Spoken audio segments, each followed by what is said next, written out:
Elle, c'est Marianne Zaou, une jeune fille congolaise qui s'est lancée dans le métier de la topographie. Un métier qui a beaucoup de débouchés, mais qui reste encore une chasse gardée des hommes. Donc mon rêve était de travailler dans un secteur de bâtiment. Tout ce qui était construction attirait ma curiosité.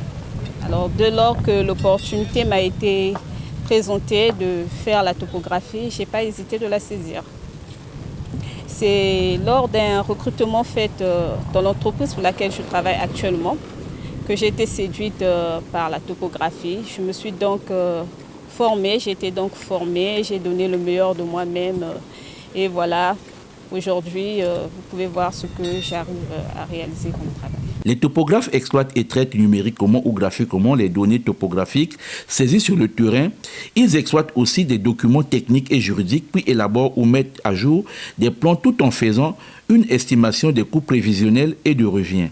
Marianne Zaou, passionnée de cette technique qui consiste à mesurer les angles, les distances, les altitudes ou les positions de points au sol, arrive à bien gérer son temps entre le domicile et la télé où elle exerce. C'est un métier d'homme, mais avant tout, je suis une mère d'un enfant, un garçon âgé de 6 ans. Et mon travail ne m'a jamais empêché d'honorer à mes devoirs en tant que mère. D'ailleurs, mon premier devoir du jour, c'est que très tôt le matin, je me réveille et je m'occupe de mon fils, je le dépose à son école pour le reprendre à 17h après le service, bien sûr. J'arrive malgré tout, malgré mon travail, à honorer à mes obligations en tant que mère. Pour moi, mon fils, c'est ma première priorité avant tout. Il passe avant tout dans ma vie. Donc, je me soucie de son éducation, je me soucie de son bien-être. Voilà, je suis donc une mère comme toutes les mères étant dans un foyer. Plusieurs jeunes filles qui hésitent encore peuvent faire comme Marianne Zaou pour devenir un jour des topographes doués au métier.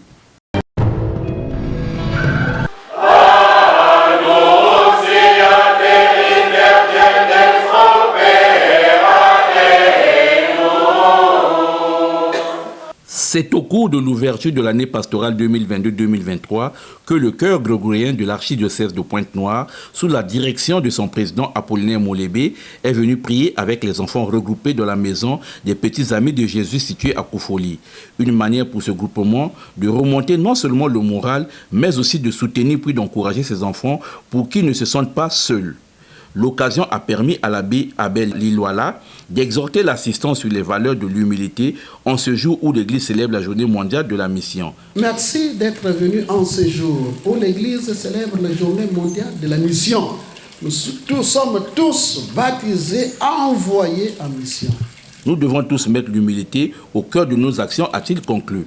Après la prière, tous les groupes de chorale rassemblés autour du chœur grégorien de l'archidiocèse de Pointe-Noire ont apporté des vivres et bien d'autres dons en nature à ces enfants. Un don qui rentre dans le cadre de l'assistance et l'action de cœur puis d'amour aux enfants de la maison Les Petits Amis de Jésus. Nous savons qu'ils sont dans des situations assez difficiles et le tout dépend de la générosité des bienfaiteurs.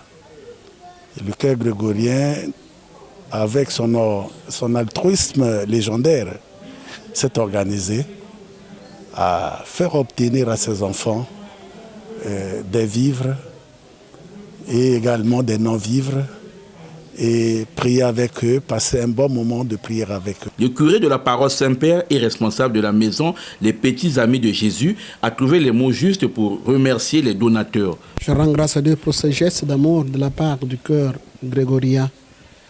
Nous vivons de la providence. C'est-à-dire nous vivons grâce au soutien des hommes, des femmes de bonne volonté que Dieu met sur notre chemin au jour le jour. De leur côté, les enfants ne sont pas restés muets face à ce geste fait par le chœur grégorien de l'archidiocèse de Pointe-Noire. Nous remercions le chœur grégorien pour ses dons. À travers cette action, qui n'est pas la première du genre, le chœur grégorien de l'archidiocèse de Pointe-Noire entend également faire connaître cette maison au grand public, aux associations et aux organisations non gouvernementales, puis à d'autres bienfaiteurs. Assassiné le 15 octobre 1987 lors d'un coup d'État, le capitaine Thomas Sankara fut le premier président du Burkina Faso depuis août 1983. En 4 années seulement à la tête de l'État, Thomas Sankara fut l'un des hommes d'État anti-impérialistes, révolutionnaires communistes et panafricanistes. L'impérialisme, aujourd'hui, c'est qu'il est très important, il est plus utile pour lui de nous dominer culturellement, beaucoup plus que militairement. La domination culturelle est la plus souple, la moins coûteuse, la plus efficace. Et c'est pourquoi nous disons qu'aujourd'hui, pour renverser le régime de Haute-Volta, il n'est peut-être pas nécessaire d'amener des mercenaires puissamment armés. Il suffit simplement d'interdire l'importation du champagne ou du rouge à lèvres, je ne sais pas, ou des vernis à ongles. Cela suffit à nous renverser. Parce que la petite bourgeoisie aujourd'hui est convaincue qu'elle ne peut se passer de ces produits-là. Eh bien, il nous faut travailler à décoloniser les mentalités. Nous travaillons à reconditionner notre peuple, à accepter de vivre tel qu'il est, à ne pas avoir honte de ces réalités, à s'en contenter et même à s'en glorifier. C'est bien si les autres vivent comme cela, mais c'est normal que nous vivions autrement. Nous l'avons choisi. Ils n'ont pas hésité à dire à d'autres pays, par exemple l'Union soviétique, que nous refusions une aide de l'Union soviétique qui n'était pas, de notre point de vue, à la hauteur de notre attente. Sa défense passionnée de l'Afrique et ses capacités à se faire développer par elle-même ont marqué d'une empreinte indélébile plusieurs générations africaines. C'est quelqu'un qui a donné des repères, c'est quelqu'un qui a donné une fierté à l'Afrique. Aujourd'hui, nous, jeunesse, lorsque nous pensons à Thomas Sankara, nous pensons à la bataille, nous pensons à la liberté, nous pensons à la véritable indépendance, pas l'indépendance qu'on a aujourd'hui. Et Thomas Sankara était l'une de ces figures qui portait l'Afrique très haut. Même au niveau international, c'est quelqu'un qui était fier d'être africain. Je me rappelle encore de l'un de ses passages au niveau de l'ONU où il était venu habillé en africain, aux yeux et aux yeux de tous les autres présidents africains qui étaient là habillés en veste. Mais lui, il a porté des tissus qui étaient fabriqués en Afrique, vendus en Afrique, et il était quelqu'un qui prônait l'image d'une Afrique indépendante, épanouie et autodépendante d'elle-même. L'homme qui a lutté pour les droits des hommes, il a lutté pour les droits des hommes, c'est un homme très important de l'histoire de la culture africaine, c'est ce que je connais. Un grand président pour moi et un très grand leader pour tous les Africains, pour nous Africains, suite au combat qu'il a eu à mener. Malgré que sa mort a été une mort tragédique, lapider, ça c'est très grave. Un déshonneur face à son égard et tout ça, quoi. Voilà. Je pense que c'était un modèle à suivre pour nous, la génération future et la génération présente. Thomas Sankara, ce héros africain, reste un personnage important en Afrique. De par son langage franc et direct, son pragmatisme, le capitaine Thomas Sankara peut être cité aux côtés de Nelson Mandela ou Patrice Lumumba pour son combat anti-impérialiste. Il faut réussir à produire plus. Produire plus. Produire plus parce que il est normal que celui qui vous donne à manger vous dicte également ses volontés. Ne consommons que ce que nous contrôlons.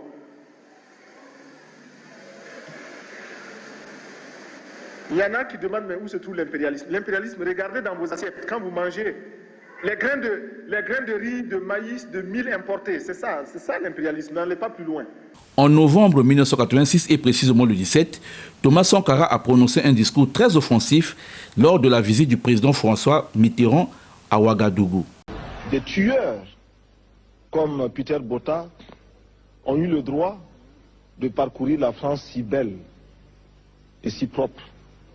Ils l'ont taché. Ils l'ont taché de leurs mains et de leurs pieds couverts de sang. Et tous ceux qui leur ont permis de poser ces actes en porteront l'entière responsabilité ici et ailleurs, aujourd'hui.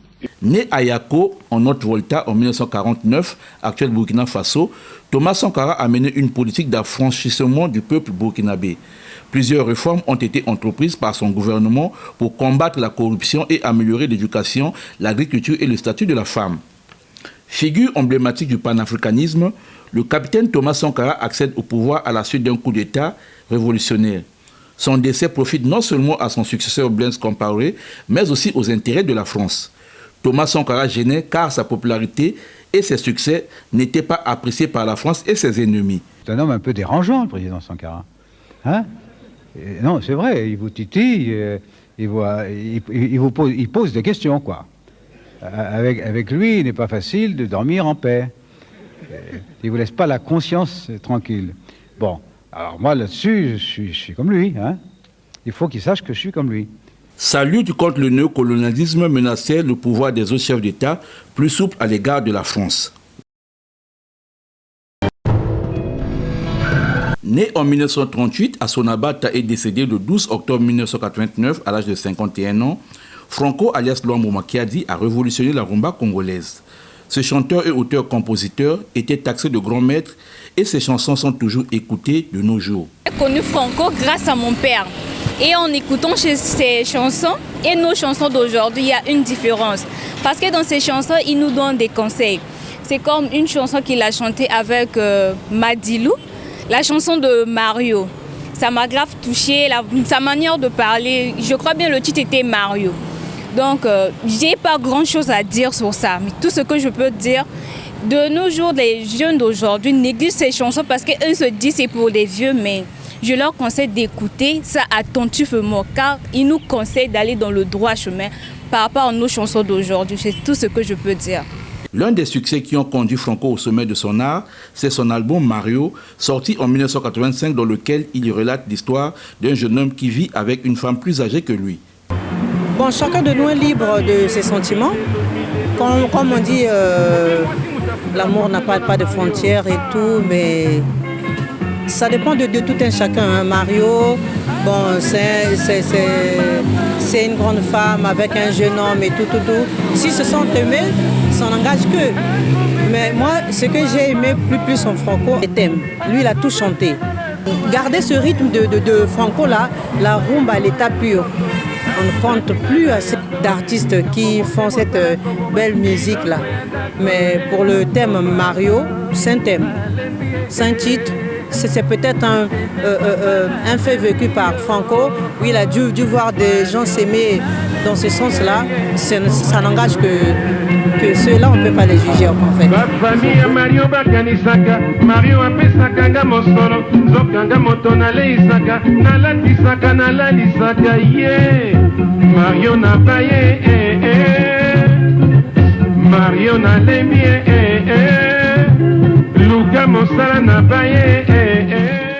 Depuis son jeune âge, Franco était un meneur d'hommes. Il avait d'abord appris à jouer à l'harmonica avant la guitare. Ensuite, il a monté avec quelques musiciens du Congo-Brazzaville l'orchestre OK Jazz en 1956 alors qu'il n'avait que 18 ans.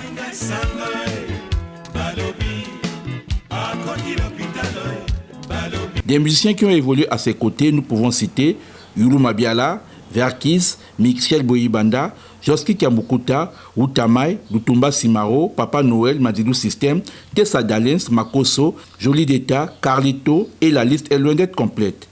Avec son album On note OK, on sort KO, Franco a non seulement rendu un hommage mérité à l'un des artistes talentueux, mais aussi à un chroniqueur au début des années 60.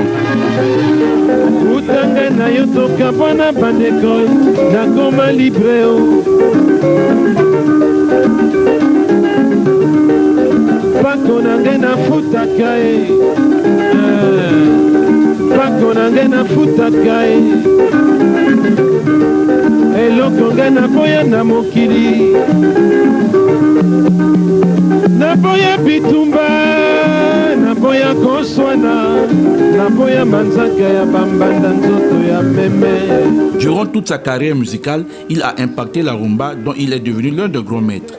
Initiateur de ce courant influent de la rumba congolaise, Franco a inspiré plusieurs jeunes artistes et musiciens. C'est un repère.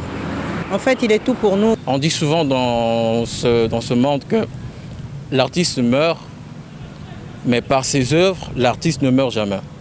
Et moi, j'ai connu Franco au travers de ses disques. Et pour moi, ce que je garde de lui, c'est ce côté poétique par ses textes et ce côté génie. Franco a également connu la prison à cause de son engagement et l'enregistrement des chansons obscènes à l'image de Hélène. Nonobstant son côté dénonciateur et critique, l'homme au Makiadi était un grand éducateur à travers ses chansons pleines d'enseignements riches et diversifiés.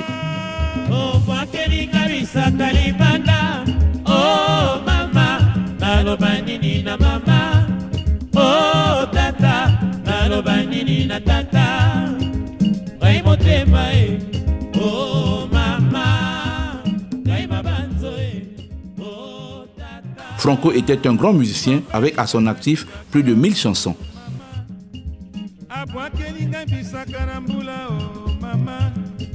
Bisaka ya mbula moyena memate kilo na nzoto ngai motema oh mama ngai mabanzo